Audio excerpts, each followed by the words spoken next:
gente começar a falar um pouquinho, né, de medicina nuclear, radiação e tudo mais, a gente tem que saber um pouquinho da história, tá? Não vou perder tempo muito nisso, né, mas só para vocês terem uma ideia, que a radiação começou por volta, ó, de 1852 já se falava em radiação, tá?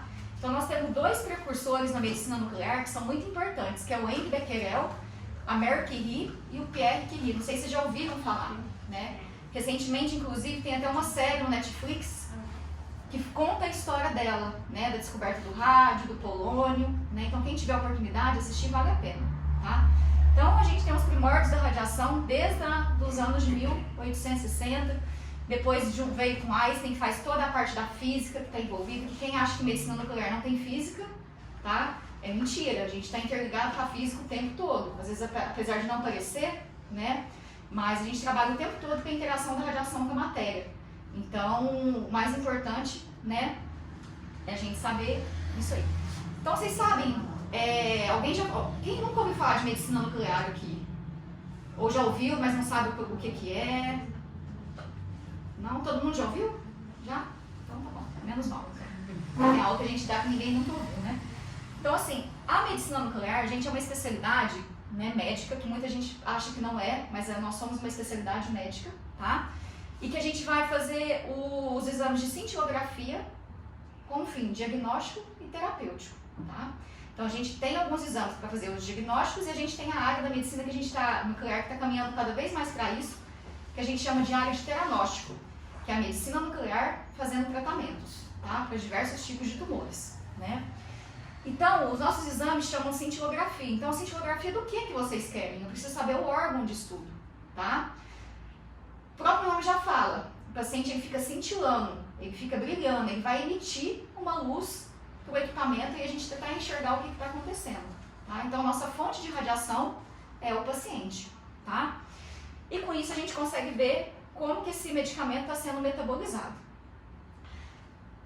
O que a gente diverge das outras especialidades, principalmente da radiologia, é que a gente estuda fisiologia. Diferente da tomografia, da ressonância, do ultrassom, que a gente vê mais a parte anatômica, a gente estuda o funcionamento. Então por isso que às vezes alguns métodos, um se complementam com o outro, né? Não, na verdade, se excluem, um complementa o outro. Então por isso a importância, né, dos exames estarem interligados. O que é legal vocês saberem, que nos nossos exames a gente usa doses de radiação super baixa, tá? Dificilmente a gente tem efeito colateral. Lógico que na medicina a gente nunca pode falar que a gente não tem nada, né? Não tem efeito colateral. Mas a gente pode falar que a nossa porcentagem de efeito colateral dos radiofármacos, que são os materiais radioativos, que eu vou mostrar daqui a pouco como é que eles são formados, eles não têm efeitos colaterais, tá? Então é muito raro mesmo. E às vezes a nossa dose de exposição à radiação, ela é menor do que às vezes até o próprio raio-x de tórax que a gente vai fazer. Tá? Então a nossa dose de exposição é muito baixa, tá? E segura, né? Então, conforme eu falei, isso aqui só para demonstrar, a gente difere dos outros métodos por conta disso, porque a gente vai estudar a fisiologia dos processos estudados, tá? E que às vezes, na maioria das vezes, a fisiologia acontece antes da alteração anatômica. Então, às vezes o paciente vai fazer um exame com a gente e fala assim, mas ele fez tomografia, fez ressonância, não viu nada disso. Às vezes não vê. Dependendo se for um processo inicial, o nosso método é muito mais sensível, tá? Então, às vezes a gente vai pegar a alteração antes dos métodos anatômicos, tá? Oi, eu atrasada. Eu achando que era lá em cima, gente. Entra aí, tá? Tem uma barulho. Olha, temos uma... Cuidado com o fio.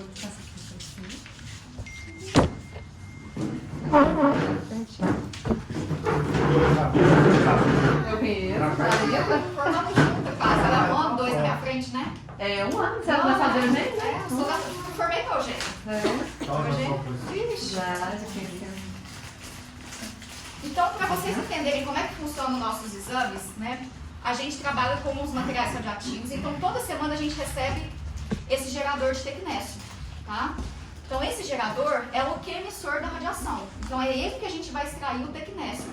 E o tecnésio, que é o material radioativo que a gente liga aos fármacos, que eu vou mostrar posteriormente, para poder formar o radiofármaco que a gente vai injetar no paciente e fazer o exame que está sendo solicitado. Então esse aqui a gente recebe toda semana. Por quê? Porque ele vem calibrado para toda segunda-feira. Então à medida que eu for tirando a radiação desse gerador, ele vai perdendo a força, ele vai perdendo energia. Então chega ao longo da semana, quinta, sexta-feira, eu não consigo fazer o mesmo volume de exame que eu faço numa segunda e terça e quarta, né? Por quê? Porque eu já não tenho a mesma quantidade de radiação de uma segunda-feira, tá? Então a radiação é isso, ela vai decaindo, ela vai perdendo a força ao longo do tempo, tá? Então aqui desse gerador a gente extrai o tecnésio, que é a nossa, vamos falar assim, a nossa matéria-prima, tá? E aí com isso a gente tira aquele tecnésio, que é o material radioativo, e a gente coloca dentro dos fármacos que vão ser estudados. Então cada órgão tem um fármaco específico. Então eu tenho fármaco específico para osso, para rim, para tireoide, paratireoide, para coração, tá? Pulmão. Então cada exame que eu vou fazer da medicina nuclear tem um fármaco específico. E aí a gente vai fazer essa ligação, tá? Do tecnésio com o fármaco, que é o órgão em estudo, tá? Por isso que a gente chama de radiofármaco.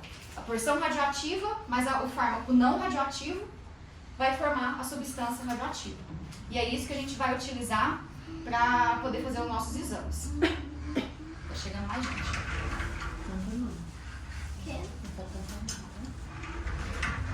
Então, a parte da radiação, né, que é o radionuclídeo, o radioisótopo, ele é um elemento estável. Ele é um emissor de radiação e é ele que vai fazer a gente enxergar as imagens na gama câmera, que é o nosso aparelho de cintilografia, tá? E os fármacos vão mostrar o que está acontecendo de biodistribuição naquele órgão, para a gente ver que tipo de alteração a gente vai encontrar.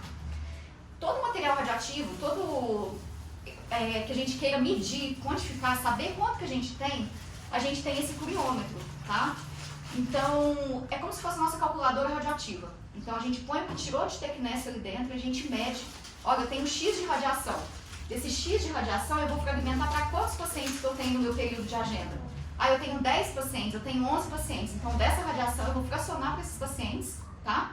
Para a gente poder fracionar e injetar a dose certa, de acordo com cada protocolo de exame. Tá? Então, não posso pegar saindo o tanto que eu quiser e injetar em cada um. Então, a gente tem tudo um protocolo a ser seguido, tá? Então, a gente tem diversos tipos de aparelho, né, de gama câmera, que é o aparelho da cintilografia, tá? A gente tem alguns de uma cabeça, outros de duas, e essa aqui é uma foto que não está muito bonita, mas é a nossa, tá? Vocês estão vendo o lençol da Santa Casa aqui, né? Então, é a nossa. Então, esse aparelho é um dos mais novos que a gente conseguiu, o hospital adquiriu, porque ele tem 2 detectores, então a gente consegue fazer, às vezes, de forma simultânea as imagens. Se a gente quer fazer uma imagem anterior e posterior, a gente consegue fazer de forma simultânea. Diferente de um equipamento de uma cabeça, que você tem que fazer a filmagem, vamos supor, anterior, depois virar o equipamento e fazer a varredura posterior. Esse aqui a gente consegue reduzir tipo, em 50% o tempo de exame, né? Porque já é uma tecnologia mais nova e tudo mais. Então a gente otimiza a nossa rotina de agenda e consegue estar fazendo mais pacientes. Então tudo na medicina nuclear, a gente tem que ter uma radioproteção. A gente trabalha com radiação, então a gente tem que se proteger. Então, às vezes, uma pergunta muito frequente que a gente ouve, né? Nossa, mas como é que você faz? Como é que você quantifica isso? E se você ficar grávida, como é que fica, né? Então, assim, a gente tem um dosímetro, né? Que vocês devem saber, que muita gente da radiologia usa e a gente também, tá? Então, é esse aparelhinho aqui, que ele tem um cristal e a gente fica usando ele durante o mês. E passou os 30 dias, a gente manda para a empresa, ela faz a leitura desse cristal e vê o quanto que a gente foi exposto mensalmente, tá? E aí, com isso, se veio um dosímetro, uma dosimetria muito alta, a gente vê as medidas corretivas que a gente tem que fazer, às vezes mudar de função, ver o que está fazendo de errado, para a gente não ficar se expondo, porque a gente sabe que a exposição excessiva à radiação, a longo prazo, a gente tem as consequências, né?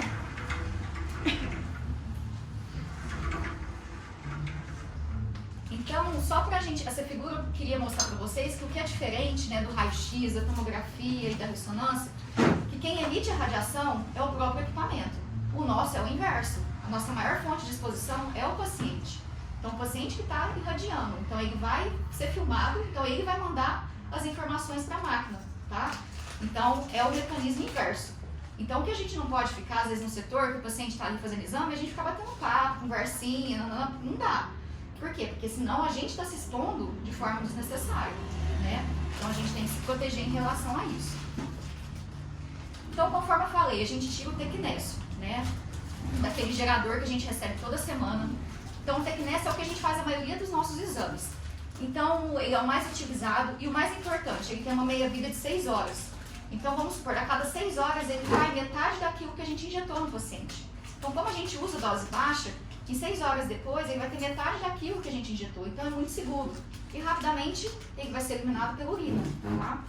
Então não tem muita contraindicação, o paciente não tem que ficar isolado algumas horas no setor para poder ir para casa com níveis de segurança.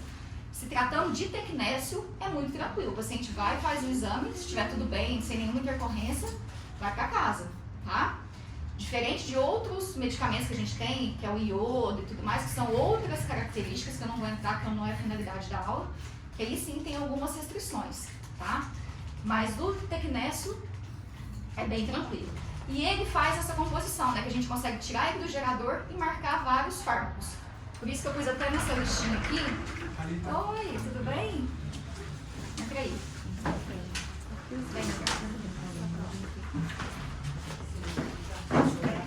Vem ali, ó.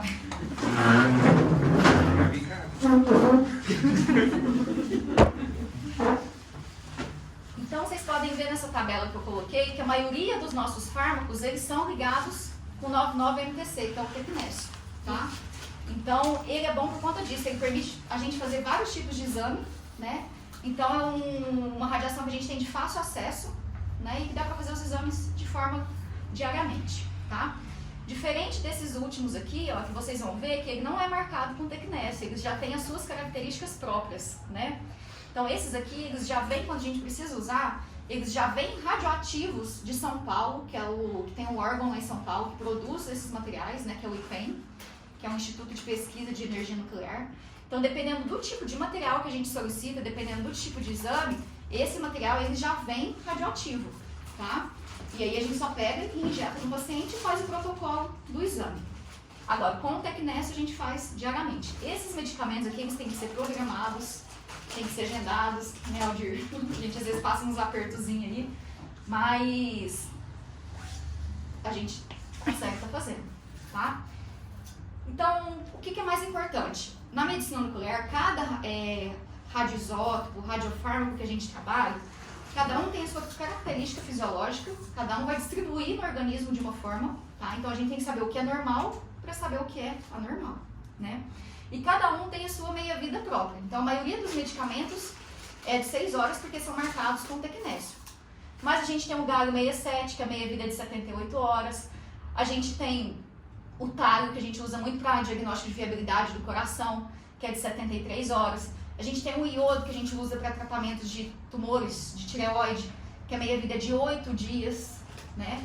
Então, assim, de 6 horas para 8 dias, muda todas as orientações que a gente tem que ter com o paciente em relação de radioproteção, né? Que é do paciente em relação à radiação, tá? Então, cada um tem de um jeito.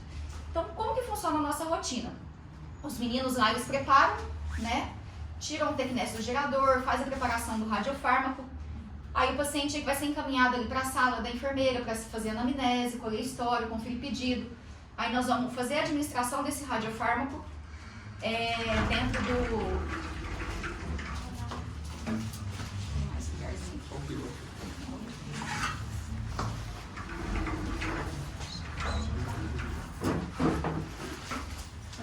Oi, imagina. Tá apertado? Não. Tem que essa máquina, senão você fica de costas. Então a gente tem várias formas de administração desse radiofármaco no paciente, que eu vou mostrar no próximo slide, tá?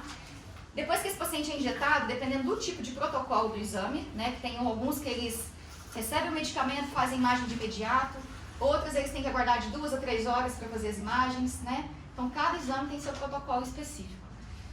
Vai fazer a aquisição, deu tudo certo na aquisição, terminou aquele protocolo, a gente processa e vê as alterações e dá o laudo, tá? Então a nossa rotina do setor funciona desse jeito.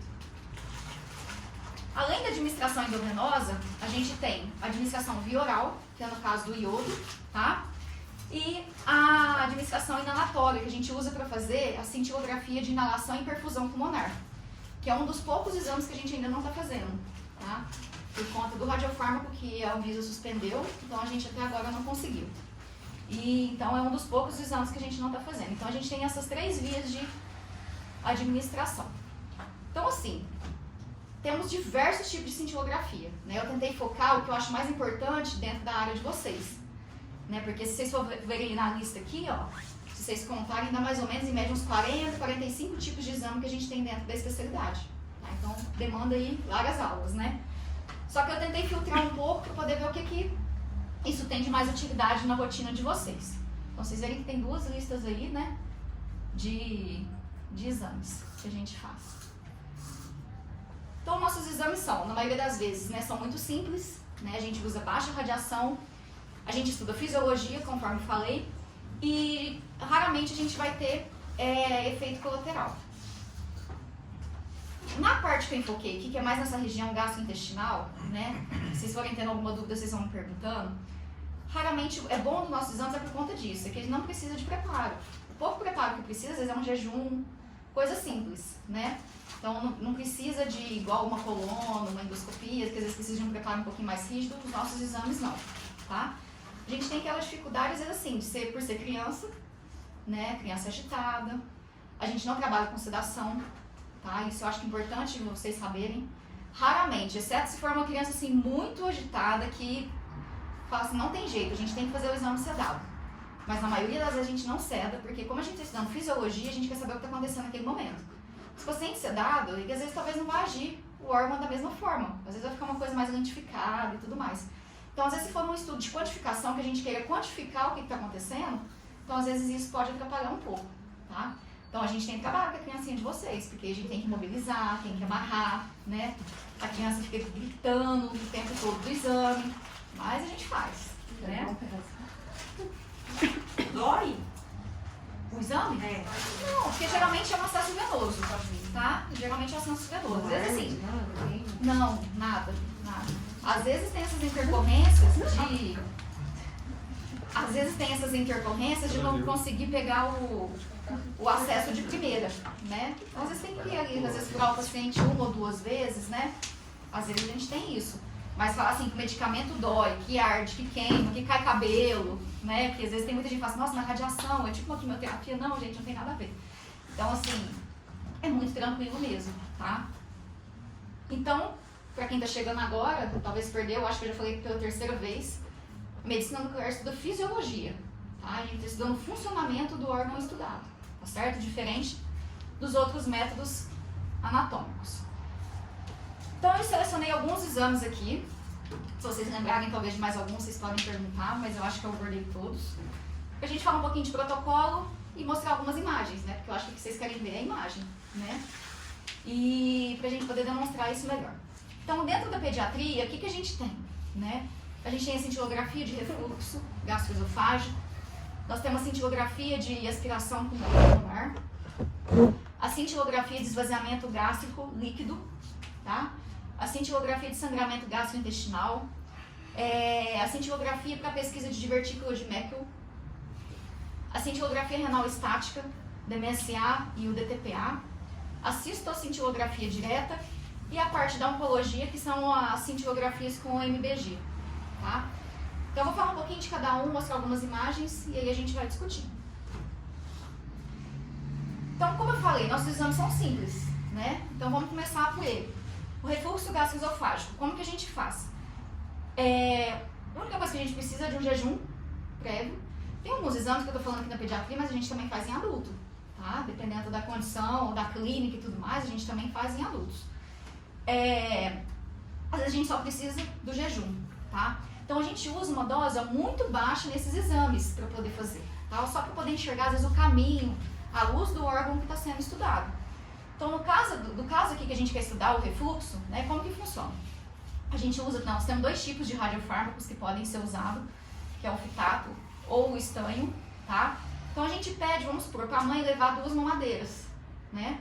50 ml, mais ou menos, cada uma ali. E aí a gente faz o seguinte, a gente pega esse radiofármaco, injeta essa atividade aqui de 1 ml dentro do leitinho, tá? Se for adulto, um suco, uma coisa mais líquida, né, que às vezes não seja leite.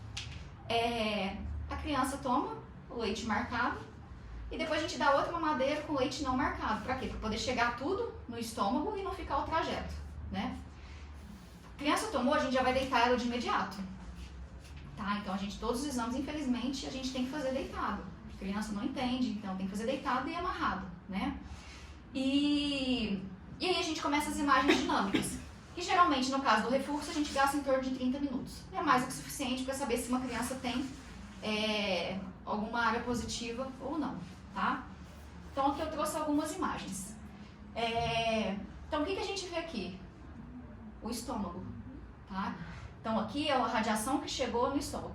Esse resquício aqui que vocês estão vendo é a boca, tá? Então às vezes a gente consegue ver a boca no exame. Então a finalidade é o quê? A gente estudar se tem alguma coisa que está refluindo, né? Para que terço, qual terço do esôfago que está refluindo. Às vezes tem crianças que, dependendo, às vezes até regurgita durante o exame, né? Que você vê que às vezes o refluxo é tão acentuado que a criança, um pouquinho que toma, deita, já passa mal. Então, às vezes a gente tem essas intercorrências, né? Então, esse aqui é um estudo que a gente vê que é um estudo normal. O que a gente vê? Só o estômago, né? Então, a gente não vê nenhuma área de ascensão do radiofármaco em sentido esôfago-boca, né? Que eu vou mostrar no próximo slide. Esse já é um exame alterado, acho que fica fácil da gente ver, né? O anterior com esse. A gente consegue ver o estômago aqui e... Tô te tampando, né? E aqui a gente consegue ver, ó, durante várias aquisições, a gente tem o refluxo. Tá? Então é um exame simples, fácil de fazer, rápido, tá? E que às vezes a gente consegue ajudar o que vocês estão suspeitando. Então, ó, a gente consegue falar, é um refluxo de moderada intensidade, de acentuada intensidade, né? Isso de forma visual, né? Porque a gente não quantifica, mas visualmente a gente consegue falar, né? Então, se a gente vê aqui, ó, que terço médio superior tá todo retido o radiofármaco aqui, tá? Alguma dúvida? Tranquilo? Aqui é um outro, né? Outra imagem, um pouquinho diferente da anterior, que a gente vê, ó, que mais no final, aqui tem algumas alterações no início, aí parece que depois some, depois volta e vai até quase a boca, tá vendo? Então, o que a gente pode fazer acoplado ao exame da cintilografia de refluxo gastroesofágico? A pesquisa de aspiração pulmonar, né? Ah, quer saber se o paciente às vezes está fazendo uma broncoaspiração. Como que a gente vai fazer? Terminou o estudo dessa região do estômago, a gente faz uma imagem pulmonar, né? Que é o que a gente está vendo aqui, ó. Estômago, tá? Aqui às vezes fica difícil vocês identificarem, mas assim, aqui está quase a cabecinha da criança. E aqui a região pulmonar. Então a gente faz uma imagem precoce, após logo esse estudo de 30 minutos, e a gente pede para o paciente voltar, depois de 6 horas, a gente fazer uma imagem tardia, né? Para a gente poder comparar as imagens iniciais, que às vezes o paciente naquela primeira hora não tem nada, mas depois que ele já andou, brincou, nananã, comeu, se alimentou, às vezes vem esse quadro. Então a gente faz as imagens comparativas, né? Se o exame for positivo, a gente vai ver essa captação do radiofármaco em campo pulmonar, tá? Que não é o caso aqui, a gente vê que o campo aqui está bem limpinho. Eu não tenho uma imagem positiva para mostrar, tá? Mas a gente vê uma região bem difusa nessa região pulmonar. Aqui uma foto um pouquinho ampliada, né? Que aí a gente vê a questão do estômago, né? E isso, de forma anterior, né? E posterior, que aqui não tá.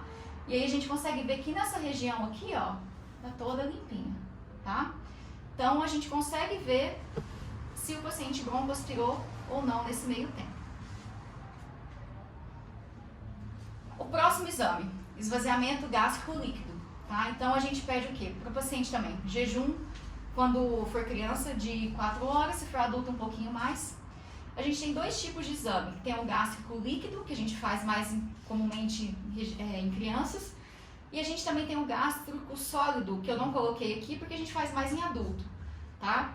Eu acho que não é o caso, mas assim, vou falar um pouquinho do protocolo também.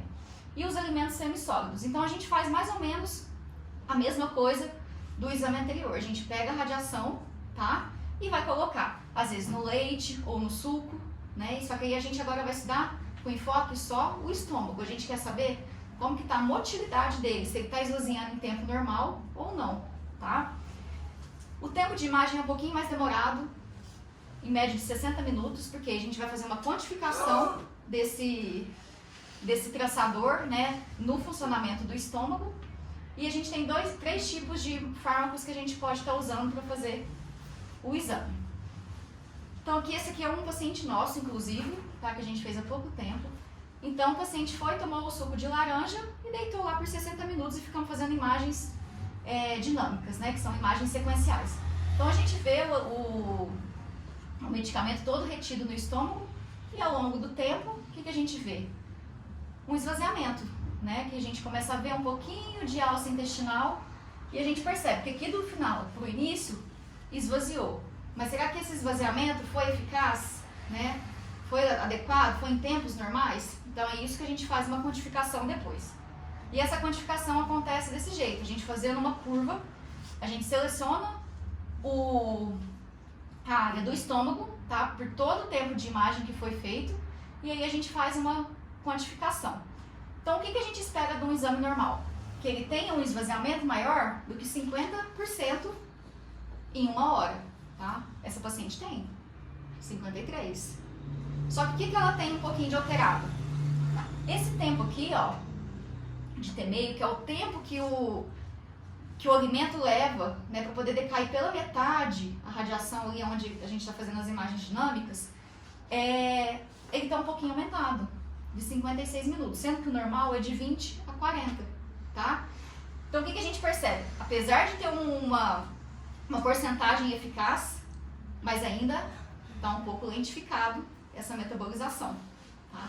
Então a gente faz geralmente em paciente, às vezes, que está com suspeita, às vezes, de uma gastroparesia diabética, que é o mais comum, né? Esses distúrbios de motilidade mesmo, acalase e tudo mais. E aí a gente consegue observar como que está o funcionamento do estômago aí mediante a curva, né, da imagem. Então aqui a gente vê que ela esvaziou, tem uma porcentagem boa, mas o T-meio, que a gente chama, está aumentado. Então está bem lentificado, que às vezes justifica o que a paciente estava sentindo, né? Então, alguma dúvida? Alguma pergunta por enquanto? Tranquilo? Mais um exame que a gente tem é o exame de sangramento digestivo, né? O sangramento digestivo, às vezes, a maioria das vezes, eles chegam para nós quando os outros métodos não foram evidenciados. Colonoscopia normal, endoscopia normal, aí vem a bomba para nós. Descobre aí onde está o negócio. Aí a gente tenta descobrir, porque a gente tem uma sensibilidade muito boa, porque enquanto a angiografia, um exemplo, detecta de 1,5 a 3 ml por minuto um sangramento, a gente consegue ver de 0,05 a 0,1 ml. Então a gente detecta sangramentos pequenos, tá? Então por isso que às vezes a maioria dos pacientes chegam para nós. E aí a gente vai fazer essa investigação. Aonde que está acontecendo? Será que é um sangramento de delgado, intestino grosso? Então a gente vai tentar fazer a localização dessa topografia, tá? Então, a mesma coisa, a gente precisa de um jejum, né?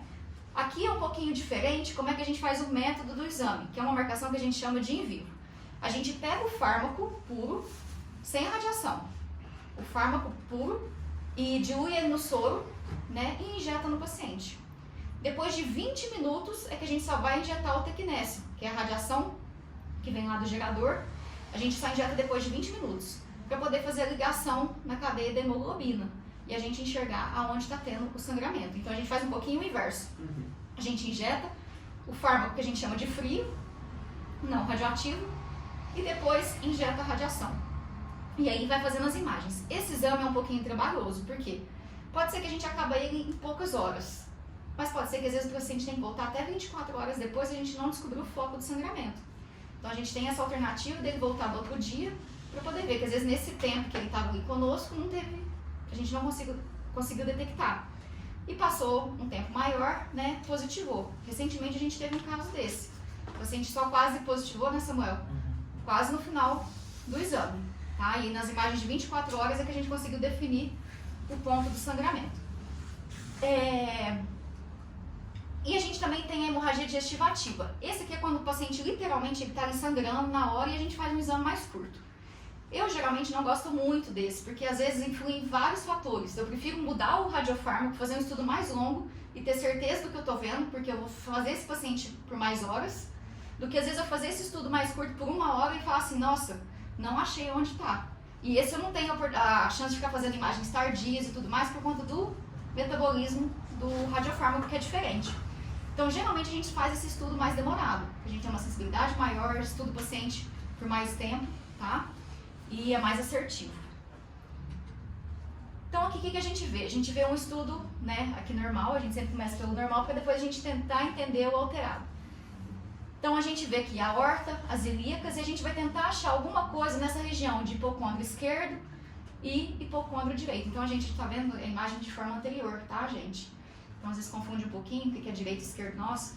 Então a gente está vendo o lado esquerdo e o lado direito. Então a gente vê o estômago aqui, um pouco do fígado. Então a gente vê, né, que às vezes tem até uma sombrinha aqui, mas isso aqui não é típico de sangramento. Então a gente consegue ver que parece que é uma imagem meio que uniforme de todas as aquisições, desde o começo até o final, né? E como eu disse, todo exame nosso a gente tem que saber a distribuição fisiológica para poder saber o que é alterado, tá? Então esse aqui a gente tem o quê? A gente tem um estudo positivo, né? A gente vê aqui a aorta, vê as ilíacas, e aí o que a gente vê aqui depois? Nossa, apareceu uma captação diferente aqui, tá? Então isso aqui é o foco de sangramento, tá?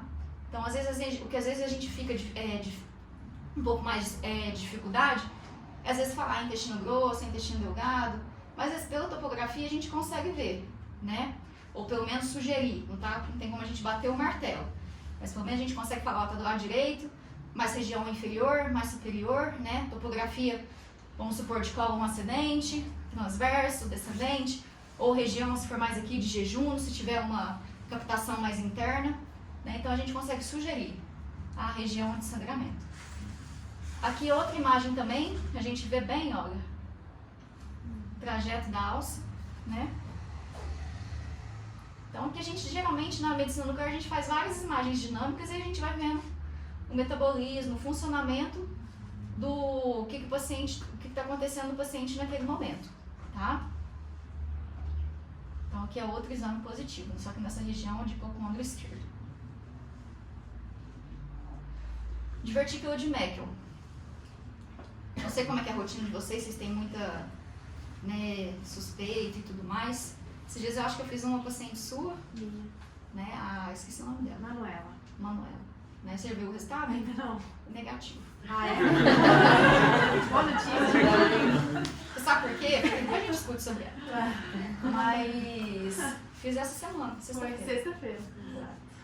Então a gente tem as indicações, né, do divertículo de Meckel, que a gente sabe que é uma persistência do ducto onfalo-mesentérico, que acomete até 2% da população e que na maioria das vezes a criança é às vezes assintomática. Ou às vezes sintomática, né? Aquela dor abdominal, às vezes um quadro de sangramento, que não sabe de onde está vindo e tudo mais. E vocês têm que pensar nessa parte que pode ser de mucosa gástrica ectópica, tá? Então a gente precisa também de um jejum de 4 a 6 horas. A gente usa o próprio tecnécio que sai do gerador lá. Tem alguns exames que a gente faz com a própria radiação, sem estar ligada a nenhum fármaco, né? A gente usa uma dose de 10 a 15 miliquirris, que é a nossa unidade de medida, né? E faz estudos aí de 45 a 60 minutos. Então a gente pega uma veia do paciente, esse exame a gente já começa debaixo do equipamento. Pega o acesso do paciente, ele posicionado na região abdominal, né? Ele posicionado ali, a gente já injeta o radiofármaco e começa as imagens dinâmicas. E aí a gente vai estudando o comportamento. E aí faz as imagens por 60 minutos. Então o que a gente espera de um exame positivo para Meckel? É o estômago aparecendo e à medida que ele for esvaziando, ele vai preenchendo outra área, que é onde ele é a ectopia dele, né? Então geralmente aparece muito nessas regiões periumbilicais. Então você vê que o estômago está esvaziando, aqui a gente não vê nada, né? Isso aqui é a bexiga. Embaixo é a bexiga. E aqui ele começa aparecendo. E ele vai persistindo até o final do estudo, tá? Então esse é um exame positivo, tá certo? Da Manuela, a hora que você pegar, depois você me conta. Lindinho o exame dela, você não vê nada. Só região, a distribuição fisiológica mesmo, né? E eu acho que é o que vocês mais pedem, essa cintilografia renal, né? Que eu acho que dá tanta informação e que realmente é o que a gente mais faz. Então, quanto que a gente pensa em DMSA e DTPA? Então, o DMSA a gente vai avaliar o córtex do rim, né? Como é que está a morfologia dele, né? Avaliando a função tubular, né? E ver se tem alguma cicatriz, se o paciente às vezes tem aquelas infecções de urina de repetição. Como é que está esse córtex, né? Tem cicatriz, não tem? Como é que tá? Então aí a gente consegue fazer uma quantificação, medir quanto que o rim está funcionando em relação ao outro, né? Então a gente consegue quantificar. A gente só não consegue quantificar quando o paciente tem rim único, né? Porque aí um vai funcionar às vezes 100% e o outro 0%, né? Então a gente não quantifica pacientes que têm rim único. Mas tendo os dois, fica fácil da gente fazer essa quantificação. E a cintilografia renal, com DTPA, a gente vai estudar a função glomerular. Então são funções diferentes que a gente tem, né? Os exames são totalmente diferentes. Então o DMSA, como é que funciona? O paciente vai chegar, ele vai tomar o radiotraçador na veia e depois de 6 horas da injeção é que ele vai voltar para fazer as imagens, né? E as imagens duram em torno de 15 a 20 minutos, as imagens são rápidas. O mais demorado é o tempo de espera, né? Já o DTPA já é um pouquinho diferente. A gente vai avaliar a função glomerular, a gente vai ver a chegada de sangue, né, a perfusão, o fluxo sanguíneo no rim. A gente vai ver a depuração, como que ele está filtrando e se está eliminando ou não, tá? Se tem algum processo obstrutivo associado. Esse acontece como? O paciente já fica deitado, a gente imobiliza a criança, no caso, a gente amarra mesmo. Porque o pouquinho que mexe ali já atrapalha, às vezes, a gente fazer depois as quantificações. Então, o paciente fica deitado, amarrado por 40 minutos e fazendo as imagens sequenciais, tá? Então, essa imagem, o exame é mais rápido, diferente do DMSA. Então, eu gosto dessa imagem, porque eu acho que fala um pouquinho. Então, no DMSA, o que a gente quer estudar? Né? A gente injeta o paciente na veia, aí vai chegar até lá na parte do rim, né? Vai passar pela arteríola aferente, aí aqui é o glomérulo, vai passar pela eferente, e aí, em vez de ele cair na circulação sistêmica, ele vai direto para o córtex. Então, 96% do medicamento ele vai ficar retido aqui, e 4% vai cair eliminação fisiológica via urina, tá? Ao contrário do DTPA que eu vou mostrar para vocês, que é um pouquinho diferente. Então, isso aqui é uma cintilografia renal com DMSA. Então, o que a gente vê? A gente faz aquisições anterior, posterior, laterais, oblíquas, né? Então, a gente vê aqui, ó, região posterior. Então, rim esquerdo, rim direito, tá? Então, o que a gente vê aqui? Uma distribuição homogênea do radiofármaco. Vocês conseguem ver que está bem igual nos dois rins, né? E aí, a gente, para fazer a quantificação, a gente faz um ROI nesse rim, faz um ROI nele, e o computador mostra, ó, esse rim aqui está funcionando 45%, esse aqui está funcionando 55%, então é um rim normal. A nossa faixa de normalidade é de 45% a 55%. Se estiver fora dessa faixa, ou ele está hipofuncionante, ou às vezes até um rim bicariante, né? Então, a gente trabalha nessa faixa de 45% a 55%. Do exame normal, temos os alterados, né? Então, para isso é que serve a cintilografia. O que vocês estão procurando no exame, né? Então, aqui a gente vê, ó, que o rim direito, né? Aqui eu não sei, não lembro se era uma criança ou um adulto, mas a gente consegue ver, ó, o rim direito está um pouquinho maior do que o esquerdo, ou o esquerdo que está reduzido em relação ao direito, porque ele está cheio o quê? Cicatriz. A gente consegue, vocês conseguem ver que nessa região aqui do polo superior, nessa borda aqui lateral, tem uma região de hipocaptação. Compara com o outro lado para vocês verem, né? Que a gente consegue ter definição de borda. Aqui a gente não consegue, tá? Então, a gente faz a quantificação. Ó, esse aqui tá 30%, esse aqui tá 70%. Então, o rim direito é um rim bicariante, né? E o esquerdo, ele tá comprometido. Então, isso ajuda vocês a definir que tipo de tratamento, né? Dependendo se a função do paciente está muito ruim, às vezes tem que ir para uma nefrectomia, enfim, né? Aí abre para outras discussões. E esse paciente, outra imagem, a gente vê, ó, todo lobulado, né, um padrão de hidronefrose mesmo, né? Enquanto o rim contralateral tá bonitinho, homogêneo, esse aqui ele tá difusamente hipocaptante, ele não concentra o traçador de forma completa, vamos falar assim. Quando a gente faz as imagens oblíquas, a gente vê cheio de área de hipocaptação, tá? Então é um rim que tá bem alterado de morfologia, de função, né? Então é um exame simples que a gente consegue dar muita informação, né? Vocês têm alguma dúvida? Não? Doutor, eu tenho. Em relação ao tempo para fazer um ou outro? De um exame. Ó, geralmente a gente faz 48 horas, tá? Às vezes, como que acontece? Às vezes o paciente está internado. Eu preciso fazer os 2 exames, como é que a gente faz? Aí a gente tenta trabalhar de uma seguinte forma. Por quê? Se for para fazer os 2 em um intervalo curto de tempo, prefiro começar pelo DMSA e depois o DTPA. Por quê? Porque o DMSA, a gente tem uma quantificação mais fidedigna de quanto um rim está funcionando em relação ao outro. E se eu fizer o estudo em menos de 24 horas, eu ainda vou ter uma radiação residual, tá? Para o exame seguinte, tá? Só que para analisar o DTPA, isso não vai me atrapalhar porque eu não vou fazer essa quantificação, né? Uma análise visual e tudo mais. E a dose que eu vou injetar, como já vai passar muito tempo, ela vai sobrepor a esse resíduo que ficou.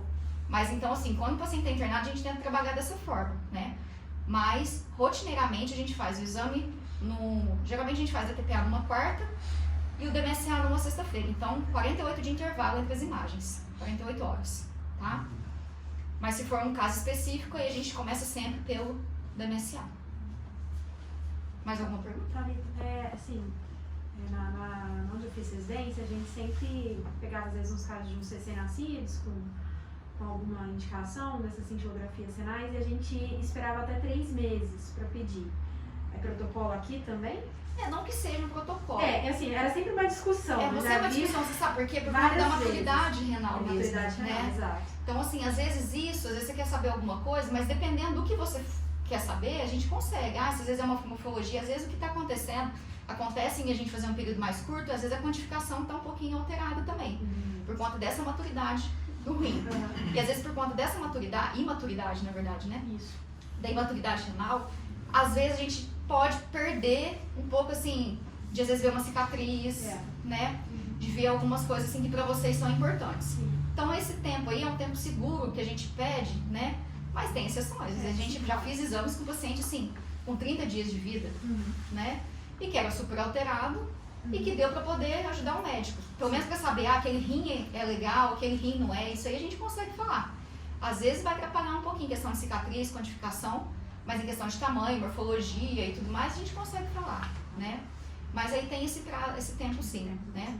Tem alguns serviços que fazem até, às vezes, que não fazem nem até 4 meses, só após 4 meses. Mas esse tempo de 3 meses, 90 dias é mais que o suficiente. Tá? Temos uma enfermaria, né, para fazer. Tem. Só que ele tem 2, né? As Tem meninas 2,5. perguntaram hoje. 2,5. Tá Depois quase. vai escrever o grau 3, né? E 2 meses de vida, segundo a infecção urinária. Então, esses refluxos também, pra gente quantificar o quanto que tá federal no rim. Foi de alta hoje. Foi de alta para voltar você. Você pedia cintilografia. Eu passei pro Dr. Nilo hoje cedo.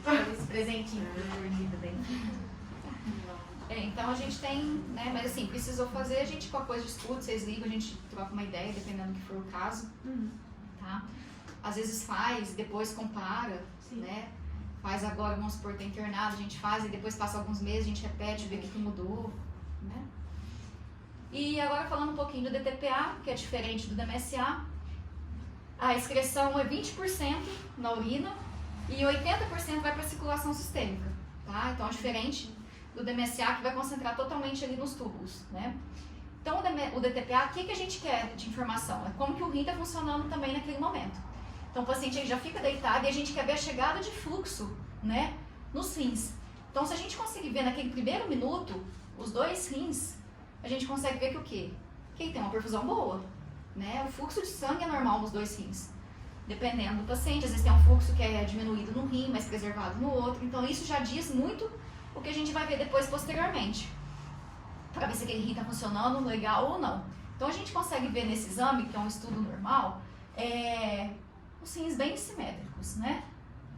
A gente consegue ver que nessa parte dinâmica, que eles concentram bem, de forma igual, e à medida que o tempo for passando, ó, ele vai esvaziando. E o que vai acontecendo? A bexiga vai enchendo. Então um parâmetro que a gente usa muito no exame do DTPA é a bexiga. A bexiga está enchendo ou não está? Né? Que às vezes o paciente tem um problema também de vias urinárias baixas, né? Então a bexiga é importante a gente sempre ver ela se está esvaziando, se não está.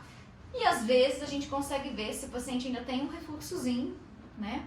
Pelo DTPA. Que a gente chama assim de como se fosse uma cistografia indireta. Indireta por quê? Depois eu vou falar da direta, porque a indireta a gente não sonda. O paciente fez ali na veia, deitou, fizemos DTPA e a gente conseguiu detectar o refluxo ali, da bexiga para o rim, né? E então a gente consegue dar essa informação também. Então a gente consegue fazer o ROI nos 2 rins, né? E vamos avaliar como é que é essa curva. Então a gente vê que a gente tem ascensão do medicamento e depois a eliminação eficaz. Isso é visualmente visto aqui, pela primeira imagem com a última. O paciente eliminou, em tempos normais, o radiofármaco, tá? Diferente desse exame, né, que a gente consegue ver aqui, ó, a gente vê o que a gente consegue ver? Que no rim direito parece que chega um pouquinho mais do que no esquerdo. O que a gente consegue perceber também? Que parece que o rim esquerdo ele tem uma morfologia um pouquinho alterada em relação ao contralateral, né? E à medida que o tempo vai passando, o que vai acontecendo? O rim direito, ó, vamos por partes. O rim direito chega no final, esvaziou, né? O que aconteceu com o rim esquerdo? Ó, ele tá chegando pouco sangue aqui, a perfusão dele reduzida. Chegou no meio do exame aqui e tá todo retido. Então isso é um padrão obstrutivo, tá? Como que a gente consegue ver isso também? Pelas curvas. A gente seleciona, né, a área do... Na medicina nuclear a gente usa muito isso, esse que a gente chama de ROI, que é o contorno da área de estudo para a gente poder fazer, tirar o background, que é o BG que a gente fala, que é a radiação externa, né? E a gente consegue selecionar melhor isso aqui e ter os valores de quantificação. Então aqui a gente consegue ver, ó, que o rim esquerdo está funcionando 32% e o direito 68%, tá? Que é compatível com o que a gente está analisando. E a curva? O rim esquerdo, olha, ele só enche. Enquanto o direito ele tem o pico, ó, ele enche e esvazia, tá? Então aqui a gente consegue ver. Então a gente tem várias análises. Então é um exame simples que te dá muita informação, tá? Do que está acontecendo ali. Tranquilo? Alguma pergunta? É caro. Ó, o que é caro?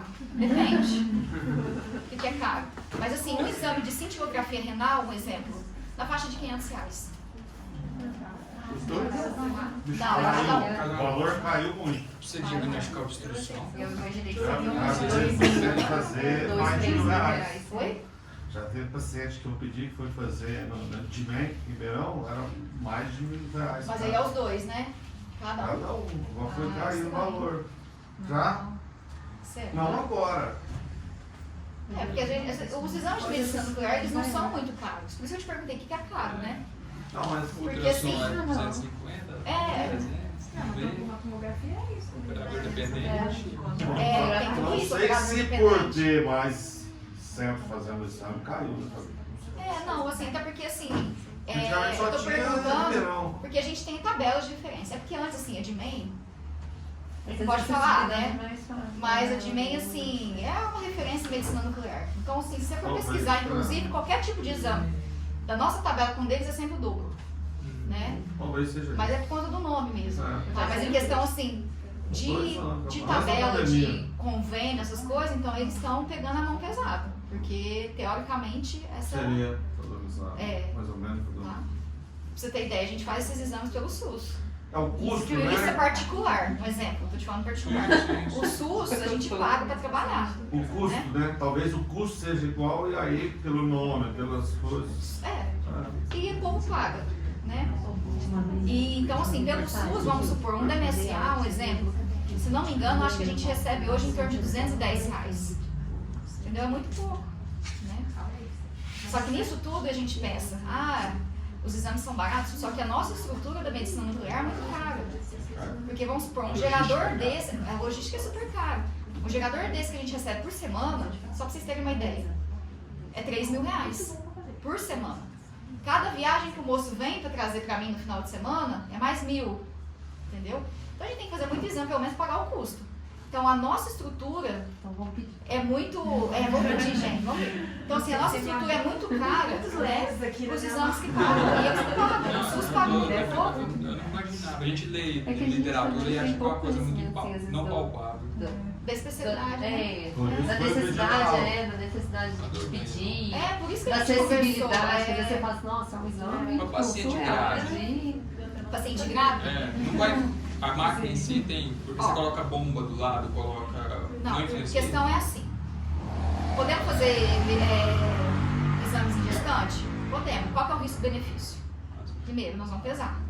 Porque, querendo ou não, é um material radioativo. É de baixa dose? Mas é uma exposição à radiação. Para a mãe e para o feto, né? Aí a gente faz. Mãe concordou, o médico solicitante, eu, beleza, a gente, todo mundo assina um termino de consentimento ali e vamos que vamos, fazendo. O paciente que está amamentando é mais fácil, porque aí a gente pede, vamos supor, para poder tirar o leite, né? Por 24 horas não pode amamentar, tá? Então é só tirar o leite e guardar 24 horas tranquilo.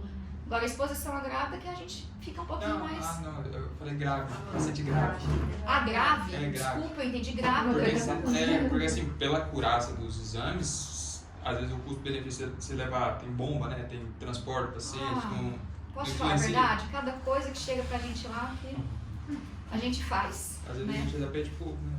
Faz até com imitando sangue, verdade? Nossa! Você vê a bomba que eles me mandaram 15 dias atrás. Não, então... Nossa, eu tô pagando meus pecados até hoje. Mas assim, chega paciente grave, gente, não tem jeito, paciente de UTI, né? Então, principalmente os pacientes cardiológicas, né? Cardiológicas, paciente pós-infarto. Tá, além, não estamos nem falando de paciente cardiológico adulto, não vai nem entrar nesse detalhe, né? Mas assim, desses pacientes assim, que a gente tá falando de exame gastrointestinal, paciente com sangramento, geralmente é paciente grave, gente. Eles vão chegar lá bonitinho andando? Não vão. Às vezes tá internado aqui com hemoglobina de 6. Paciente que a gente foi fazer semana passada e tal, mais ou menos compensado. Aí mandaram urgente, vamos fazer. O paciente fez uma hemoptise lá, na minha frente, assim, ó. Né? Aí tivemos que interromper o exame e pronto, não tem o que fazer, né? Então, assim, o paciente está com bomba de infusão, essas coisas não interferem. Está com parenteral e tudo mais, não tem problema, tá? A gente dá para tocar o exame. A questão é que fica mais trabalhoso pra gente que tá lá, né? Tira, põe, assim, mas não interfere no resultado, sabe? E a cistografia direta, né? Que a gente consegue ver a questão dos refluxos vésico-ureteral, que são grau 1, grau 2, grau 3. É um exame fácil de fazer, porém assim, a gente tem que sondar a criança, né? Então, existe o risco? Existe. Estamos sondando para fazer um exame, né? Então, a gente pega a sonda e a gente vai injetar o radiofármaco via sonda, tá? E aí a gente vai ver a bexiga toda cheia e aí vamos fazendo as imagens sequenciais para poder ver até onde esse refluxo vai. Chega até a pelve, onde que vai, né? Para poder falar se é grau discreto, moderado, acentuado. Então, a gente consegue mostrar tudo aí. Então, a gente deita a criancinha, no caso, imobiliza ela, sonda, injeta o radiofármaco e faz imagens em média de 45 minutos. Tá? É mais do que suficiente para poder a gente ver se tem algum exame alterado ou não. Qual seria a vantagem ou desvantagem dessa? Pra você. Nossa, É a minha pergunta.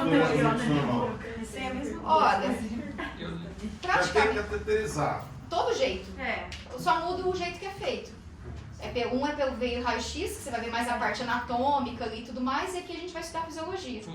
Como funciona, como é que faz essa ascensão. Eu acho que a UCM, assim, vai dar muito mais dado da anatômica pra gente. Para nós, somos cirurgião, nesse caso... Eu acho que a UCM Talvez seja melhor. A gente, é um exame assim, que pra falar a verdade, a gente faz muito pouco. Tem um exame, mas não Mas tem aqueles, padrão, né? não é o padrão. E tem aqueles pacientes que fazem os dois. Sim. Eu acho Porque às que vezes tem talvez pacientes se complementam, né? Às vezes o médico ficou na dúvida ali, será que é? Tô indeciso, vamos tirar uma segunda Talvez um opção. exame de segmento, né? Pra ver Segmento o de que injeção, melhora. de tratamento endoscópico, talvez. Também. Até pelo custo-benefício também, né? Inicial. Porque assim, o risco é o mesmo, os dois são sondados, né? O risco de infecção ali, de ter os transtornos da sondagem é o mesmo.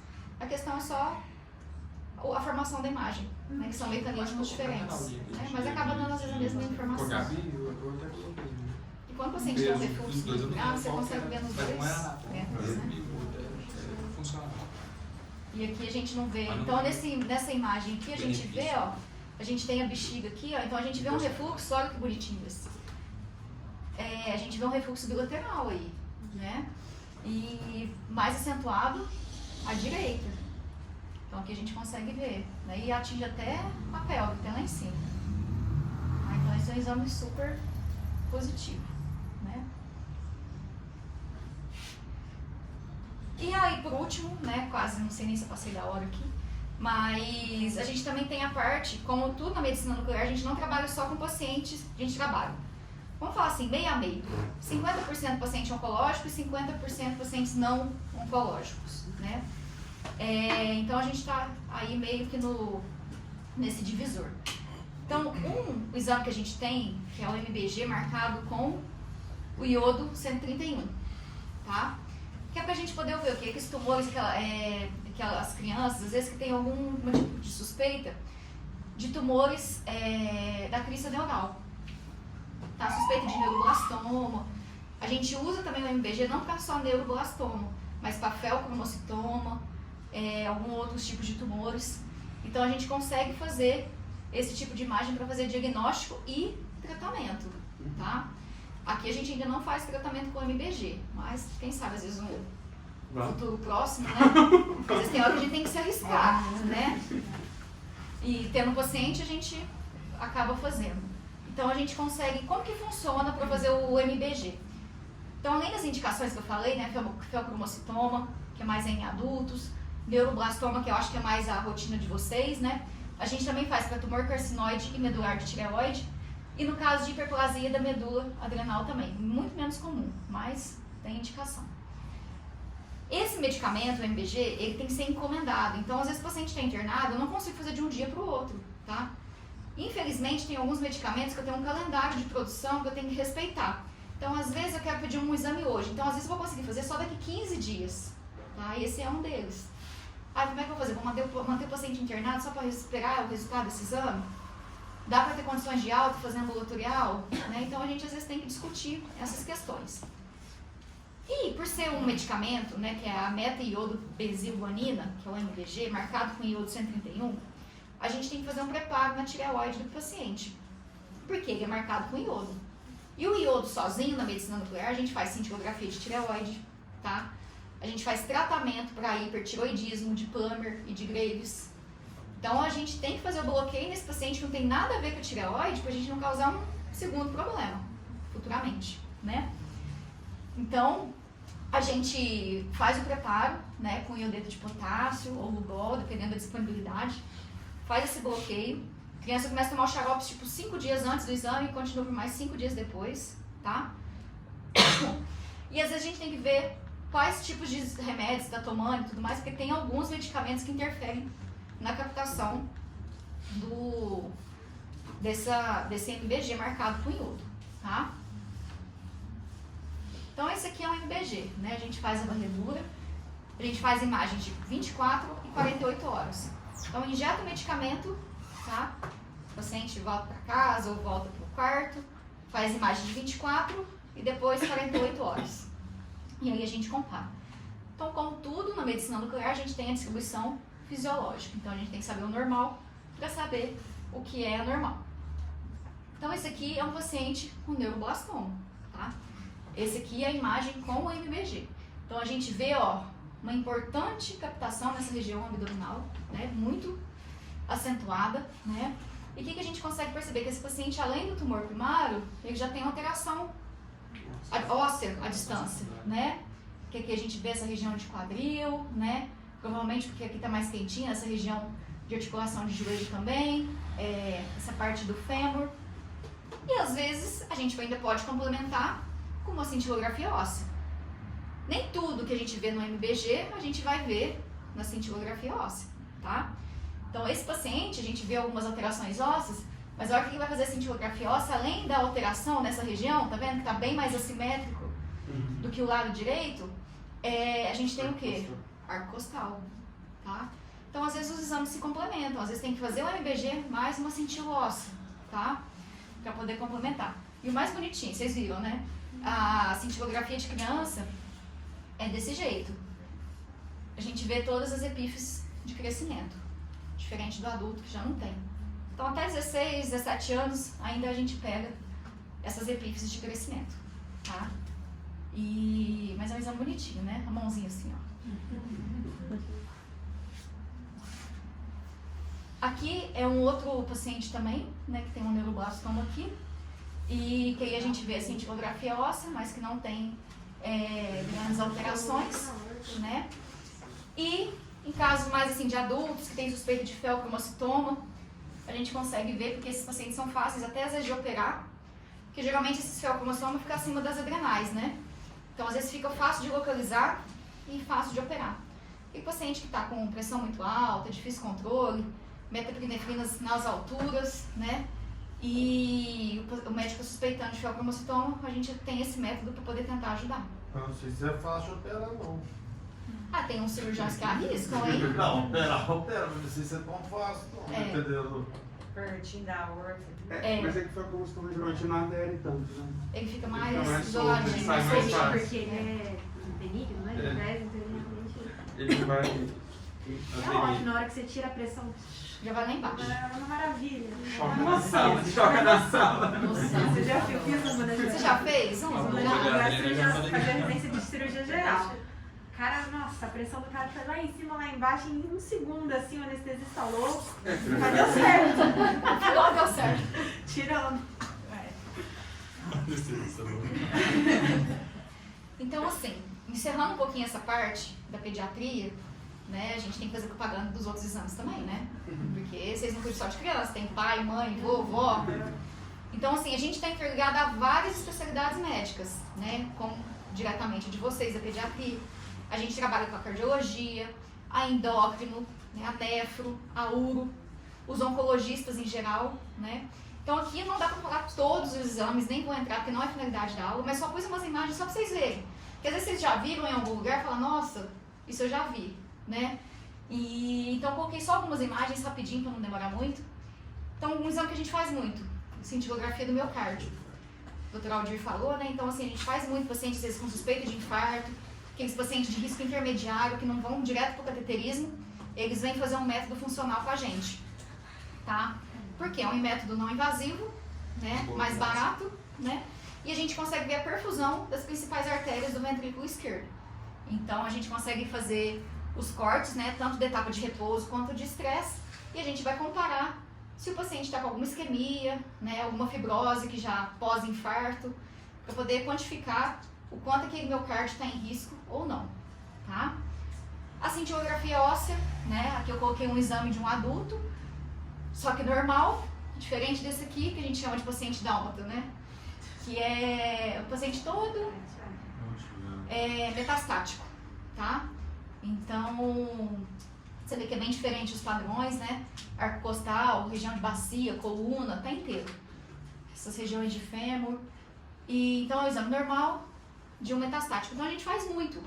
Hoje, aqui no Hospital do Câncer, a gente faz, assim, média de 30 cintilografia óssea na semana para poder fazer estadiamento. Principalmente daqueles tumores que dão metástase como cítio primário para osso, né? Que é mama, próstata, tá? Então, a gente faz muito isso aí semanalmente. A cintilografia de tireoide, que a gente consegue estudar o funcionamento de alguns nódulos, e com esse hiperfuncionamento a gente consegue tratar com iodo 131, tá? E reduzir esse hiperfuncionamento. Então, o paciente às vezes tem um adenoma tóxico, uma doença de Graves, um bócio multinodular cheio de nódulo, que não consegue controlar com medicamento e tudo mais, e em vez de ir para cirurgia, vai para medicina nuclear antes, porque às vezes com o iodo a gente consegue reduzir esse volume da tireoide. Tem paciente que é muito incomum a gente ver, mas ainda existe. Muito paciente que tem bócio, né? Então como que se opera? Não tem jeito. Então a gente vai tratando esse paciente com o iodo radioativo para poder dar uma qualidade de vida para ele, né? E geralmente a gente tem um resultado muito positivo. A cintilografia de paratireoides também, que a gente vê para poder fazer diagnóstico de adenomas, hiperplasia, né? Naquele paciente que está com suspeita de hiperplasia primário ou secundário, a gente consegue ver essas lesões mais hiperfuncionantes, tá? Linfocintilografia de membros inferiores, para a gente estudar ascensão linfática. O paciente que está com linfedema, com inchaço, às vezes teve algum trauma.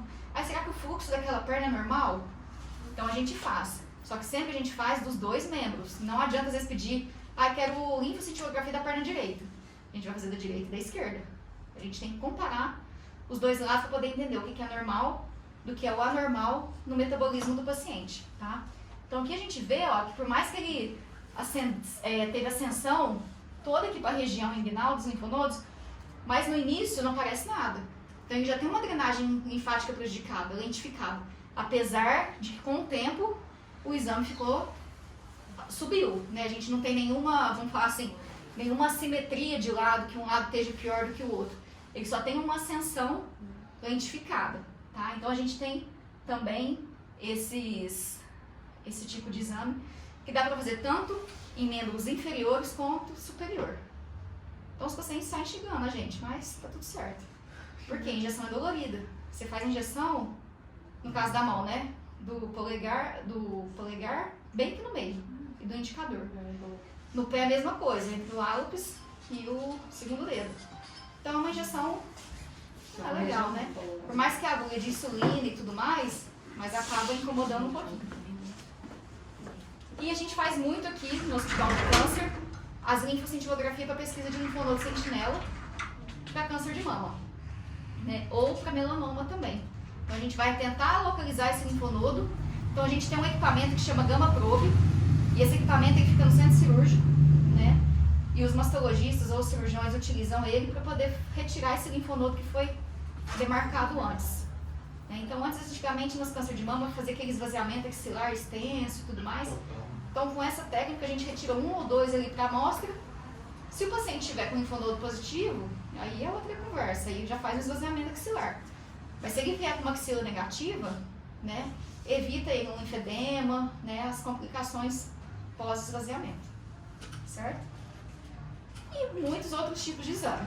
Então assim, só para poder atiçar um pouquinho a curiosidade de vocês, e se vocês tiverem um tempinho, tá ali parado, tudo, desce lá no setor, vamos conhecer, porque ver como é que a gente trabalha, tão pertinho ali, não sei se vocês sabem onde fica debaixo nós estamos debaixo da coronária, só vocês descerem 2 lances de escada, e a gente fica lá o dia inteiro, todo dia, de segunda a sexta, então se vocês precisarem, nós estamos à disposição, vocês podem descer, a gente mostra o setor, às vezes se vocês quiserem acompanhar algum tipo de exame e tudo mais, tá? A gente está à disposição aqui para isso. E eu acho que eu falei muito, né? Nossa, agora secou tudo, né? E espero que vocês tenham gostado. Se ficou alguma dúvida aí, se vocês quiserem perguntar, algo assim, só falar. Mais alguma coisa? Tranquilo? Acho que esclareceu bastante, né? Eu achei assim legal, eu achei que foi assim, o que eu vou mostrar pra eles, né? Então eu achei importante fazer uma parte pelo menos introdutória da especialidade, porque não adianta a gente jogar informações, falar de protocolo, essas coisas assim, é bom vocês saberem como é que a gente faz, mas tem que saber como que vem o antes, né? Então pelo menos para ter uma noção, porque raramente a gente ouve falar da medicina nuclear, então a gente tem que divulgar um pouquinho mais, né? Gente, o pessoal que faz pediatria, e a Bárbara que teve uma especialização em uropediatria, e nós tivemos aula de granulonefrose, vocês viram, na estenose de Júpiter e outros casos, a cintilografia é um exame básico. A gente passou muito tempo aqui, Thalita, tinha muita dificuldade, eu e o Joaquim, porque não tinha. Os pacientes todos tinham que ir para fora. Então, para a gente tratar as estenoses de Júpiter, era um parto, porque até vocês começarem a fazer aqui, ou iam para Ribeirão, Barretos, depois aí Franca, né? Então hoje a gente pede, a Bárbara já chegou, a gente pede rápido, vem o exame rápido, a gente tem como avaliar rápido.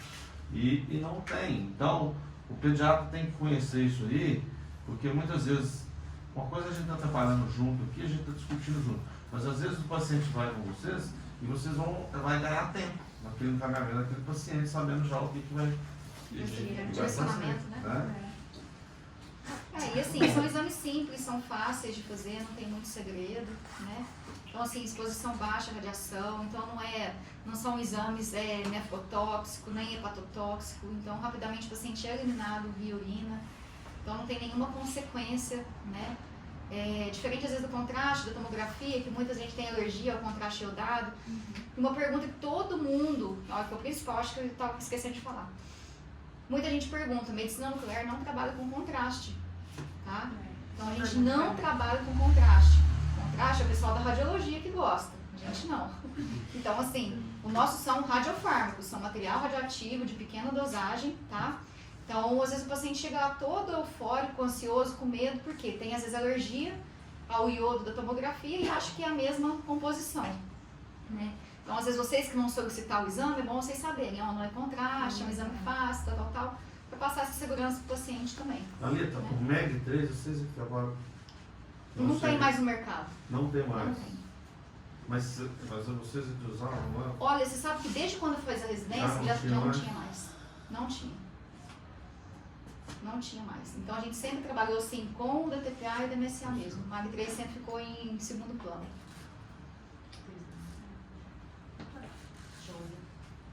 Algo Eu mais? já pedia bastante, Thalita, agora vi que tem mais uma aí que muito me interessou, Qual que é do foi? refluxo, que eu ainda não pedia. Tá aqui na minha manga. Então, tem um exame tranquilo. Thalita, exames eu para paciente SUS ambulatorial, policlínica. Pode pedir. Mas aí como que eles fazem? Aí O tem município como que autoriza? tá O funcionando. município te marca? Aí a gente tem algumas PPIs nossas aqui, né, que estão drenando para cá. Uhum. Então você solicita, eles vão mandar para a Secretaria de Saúde, E a Secretaria de aí a Saúde Secretaria de Saúde autoriza e aí geralmente vem para cá. vem pra cá. Tá? Que uma região nossa aqui agora é referência nossa, né? Uhum. Então, às vezes tem uma ou outra que às vezes escapa e tudo, mas assim, a maioria a gente Vem acaba cá. absorvendo. Da E região assim- até que a gente consegue mandar bastante, né? Fazer exame. Mais que fácil. Mas E aí, fácil. Muito mais fácil. fácil. Muito mais fácil. Então, assim, às vezes, dependendo do fluxo nosso, assim, do SUS, inclusive, a gente não tem demorado muito, até que está sendo até que um fluxo bom. Dependendo do tipo de exame, é em média de 12, 15 dias para chegar o pedido até nós. Sair do consultório, ir para a secretaria, voltar para a gente poder agendar. Então tá uma média aí de 15. Lógico que foge de exceção alguns, né? Mas a maioria tem seguido mais ou menos essa média. Eu gostei também do refluxo. Mas qual refluxo você falou? Graças Já a fez Deus. a fácil, eu faço. Ah, essa é a minha pergunta. Não versus o PTA. Não, a minha pergunta é a Bárbara falou do refluxo, eu tô pensando. É porque a gente fica pH-metria. A partir de qual pH-metria, refluxo? A partir de que idade? Você tem indicação de fazer pesquisa do refluxo? Olha, desde assim, desde que paciente assim, que já tenha. Dá para fazer em todas as idades até. Desde que a criança assim, pegue a mamadeira e consiga ter sucção, tranquilo. Do Deus falso positivo. Mas o problema do refluxo Só que aí nós temos isso, a parte do refluxo fisiológico, né? É. Então, às vezes assim, pelo menos acima de 6 meses, a gente já tem um exame um pouco mais seguro. Não, mas assim, a gente já teve aula de refluxo, o diagnóstico da doença do refluxo é muito mais complexo do que do dois que ou um três refluxo. exames, né? É. É o que eu sempre explico para as mães, não é porque eu fiz um RED que veio refluxo, já falei isso para todos os residentes aqui, que essa criança tem doença do refluxo gastroesofágico. Então, o diagnóstico da doença de refluxo gastroesofágico ele determina um imenso número de exames para nos ajudar, mais a correlação clínica, mais exame físico, mais anamnese, para a gente chegar Na doença. né, na doença. Então, a grande questão é que aqui, por exemplo, em Passo, a gente fica limitado ao RED, né? E a clínica. Uma vez ou outra o endoscopista topa fazer uma endoscopia, mas vocês sabem que não é sempre. pH-metria não.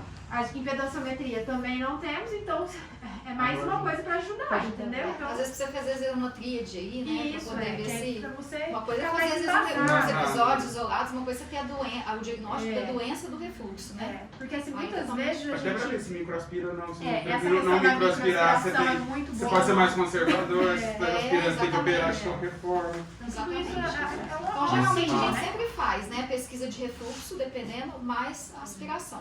A gente só vai fazer aspiração quando vocês pedirem. Só se pedir. Tá? Porque tem um código específico de aspiração, tá? Caso contrário, Virou se for fácil. só Então, se se for pedir, coloca refluxo mais aspiração. mais aspiração. aspiração. Cintilografia para refluxo mais Isso. aspiração. Tá? Que aí dá pra gente fazer os O dia dois. que eu pedi o MEC, eu não sabia.